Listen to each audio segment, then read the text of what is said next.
We're now at a stage where I have to take all this masking tape off. That protected the things I did not want lacquered. I've taken the wing away because I just wanted to give that an extra coat. This is the cover to the box. I cut them out if I like them, put some reinforcing tape on the back, then that will just prop up somewhere on one of my shelves.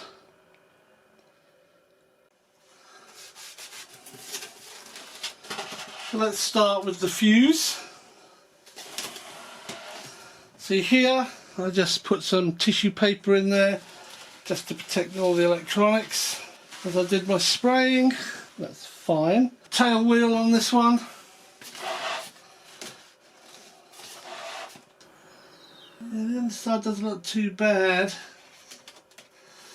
The worst stuff is here.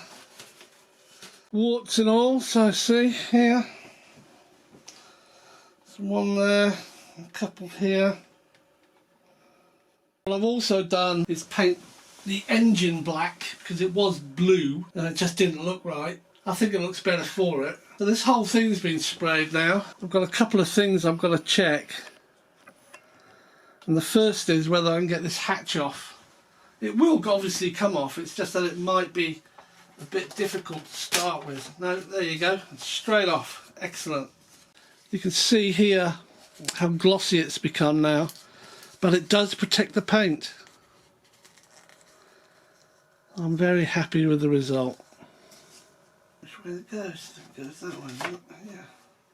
You might also notice I've put my, not mine, but I put popper dots on it. Bring that up closer. So it's all popper dotted.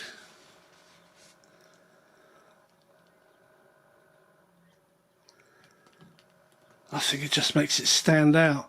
I did some online checking and I don't know how this is made. I think it's pressed sheet. No rivets on them at all.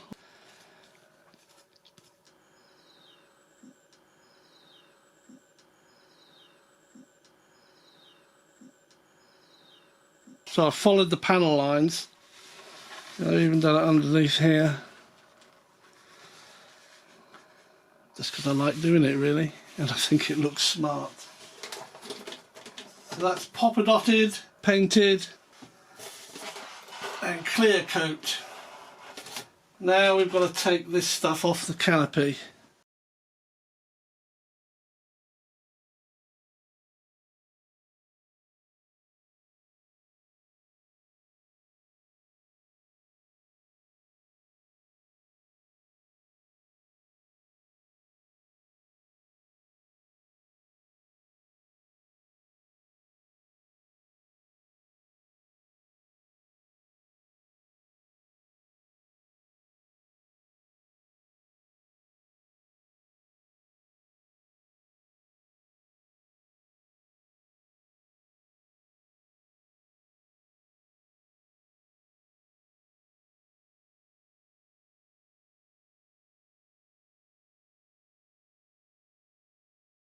Yeah, I'm very happy with that. Let's get the wing up here and we'll take the masking off that. I'm really pleased with this. You can see that. You can probably tell here I also popper dot the wing.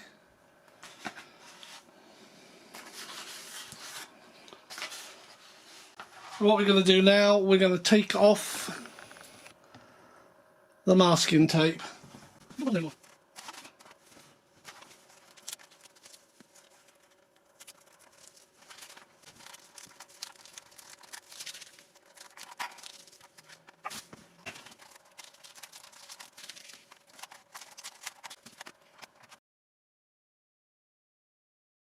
So apart from the popper dots, I've also put black where the gun ports are.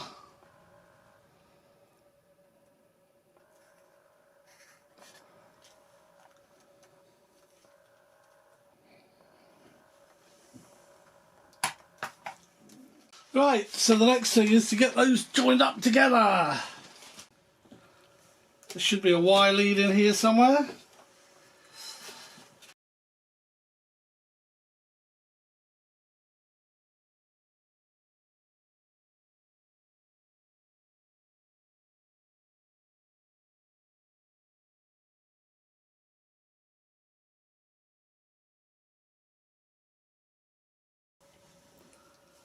Basically goes in there.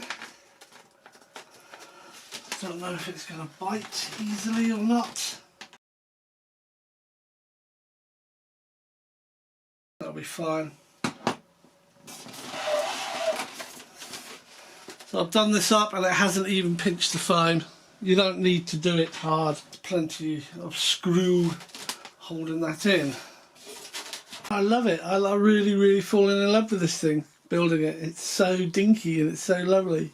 Right, what's next? Next is to put the receiver in, whack a battery on it, because I want to see what happens to those ailerons with that stabiliser. Now, the receiver I'm using is a 6-channel, so I can switch the stabilisation on and off. It's an AR620, which is still quite a chunky thing. I'm not sure if it'll fit down in there. It might. I might be able to push it. Now, wiring this up is really simple. Everything's labelled for you. So first off, we have throttle. And on this, the throttle is just the signal. On the receiver, the first channel is the throttle and the signal is the top pin. And there we have it. Then we have the aileron channel.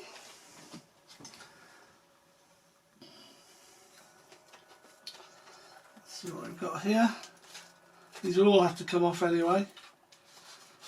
There's the aileron. That again is just the signal pin.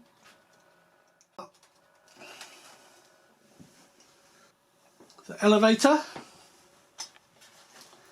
which is also just the signal pin.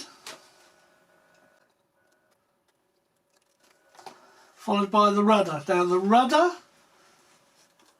has also got power, positive, negative.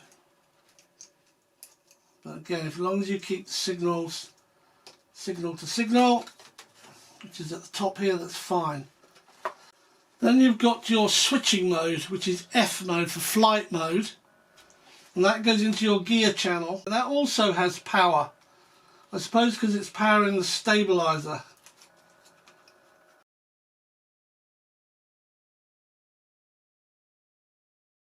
I'm not going to set up CMG at the moment, but I just want to see if this fits. It's a 3-cell 1000 that I use on the A1 Skyraider, and it would go in the Mentor when I made in that.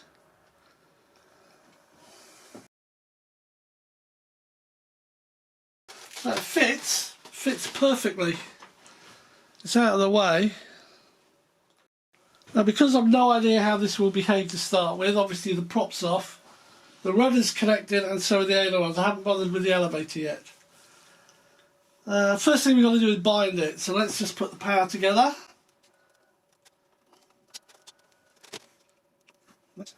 Now I've got to walk away a bit and start the transmitter up. Binding. DSMX 22 milliseconds. Telemetry. Bind complete. So let's see what happens with this ORX faulty stabiliser.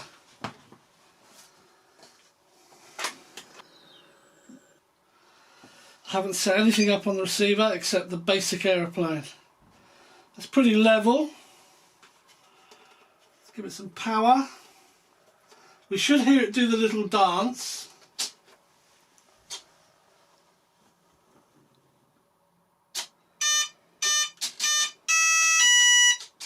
Well, it did the dance. Right, left. I'm not going to set everything up yet.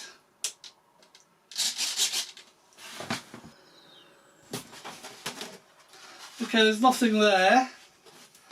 We'll give it a bit of throttle.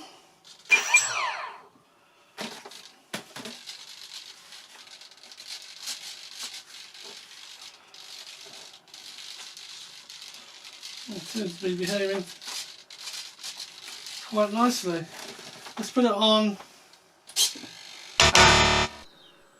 Do you see that? So I've just switched it on and you can see how that's gone. Immediately trying to turn this aircraft over. Oh!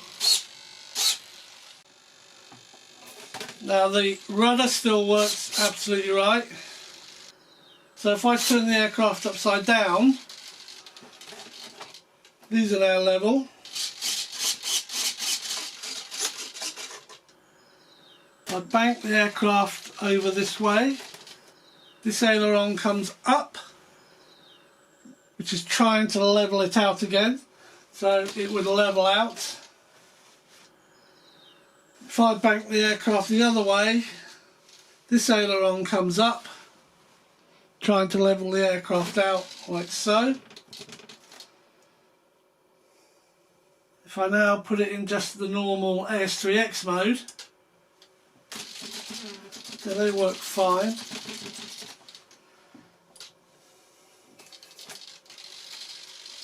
And that's... let's put that out of its misery. My next test, I will literally just turn the gyro this came with upside down. Soon after. Right, I've now flipped this gyro, this ORX stabiliser, upside down. I have not replaced it.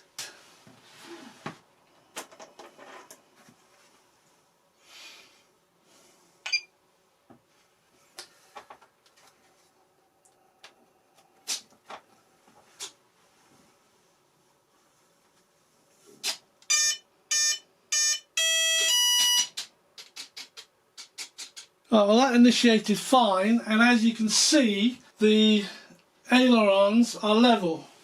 It's right aileron, left aileron. I need to reverse my rudder, but let's do that just so we all know what we're looking at. Right rudder, left rudder. It's right aileron, left aileron. Okay.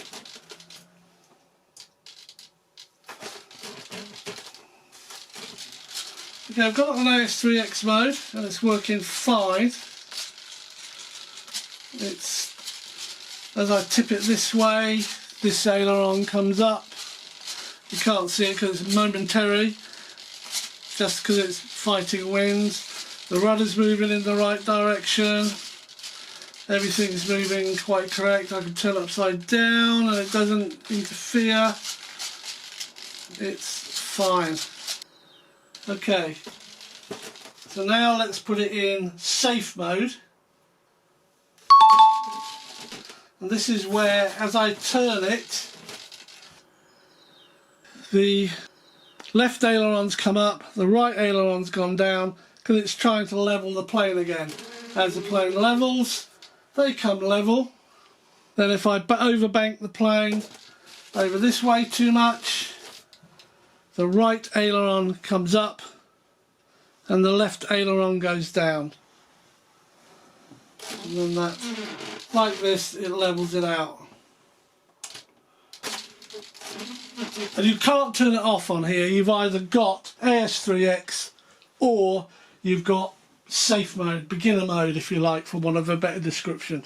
To me that's working absolutely fine. If the plane's going this way, the rudder comes in to try and make it go that way. If it's going that way, I get some right rudder, which brings the front back around. Let me see if I can show you that in beginner mode. Not really, because it's still very momentary. As I move the aircraft around in a left direction, right rudder comes in to bring it this way, and if I move it to the right direction, the nose of the aircraft, the left rudder comes in, which tries to bring it back this way. Yeah. As I turn it upside down, it's not happy at all. The ailerons are trying to make this aircraft go back like that. Okay. I strongly believe that all you need to do is flip them over. On the basis that it is a stabiliser, this is working perfectly. It just won't let the aeroplane go over there, won't let it go over there. I can't see anything wrong with it. And this is just momentary stabilisation.